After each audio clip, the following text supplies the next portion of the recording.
What if I told you that someone invented the electric battery 2,000 years before Thomas Edison was even born? What if everything you were taught about the history of electricity was wrong? In 1938, a German archaeologist named Wilhelm König was examining artifacts in the basement of the National Museum of Iraq in Baghdad when he found something that should not have existed.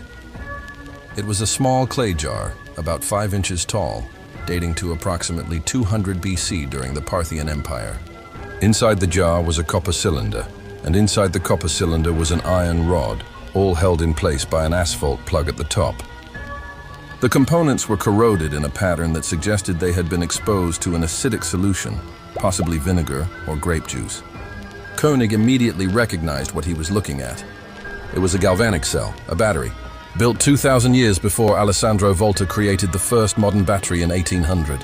Scientists who have examined the artifact, now known as the Baghdad battery, have been arguing about it ever since.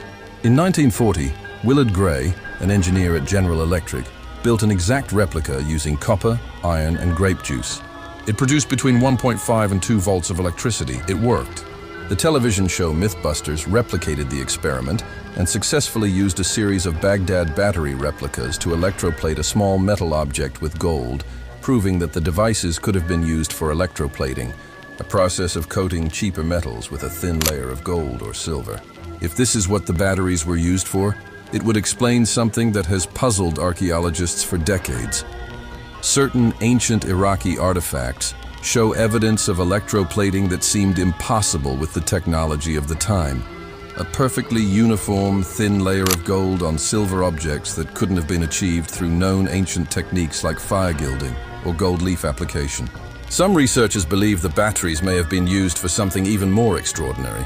Ancient texts from the region describe temple rituals where priests would touch sacred objects and worshippers would feel a tingling sensation, interpreted as divine energy. Was this electricity? Were Parthian priests using primitive batteries to create mild electric shocks and convince worshippers they were experiencing the touch of the gods? The mainstream archaeological community remains deeply divided.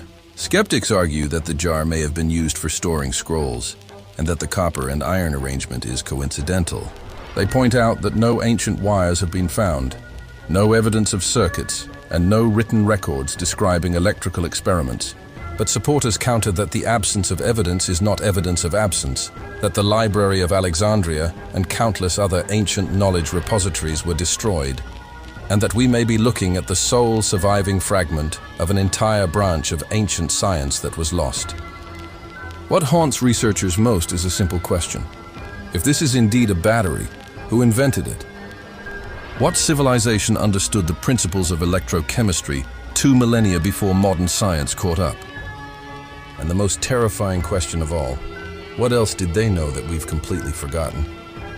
The Baghdad battery sits today in the National Museum of Iraq, silent and corroded, possibly holding one of the greatest secrets of the ancient world.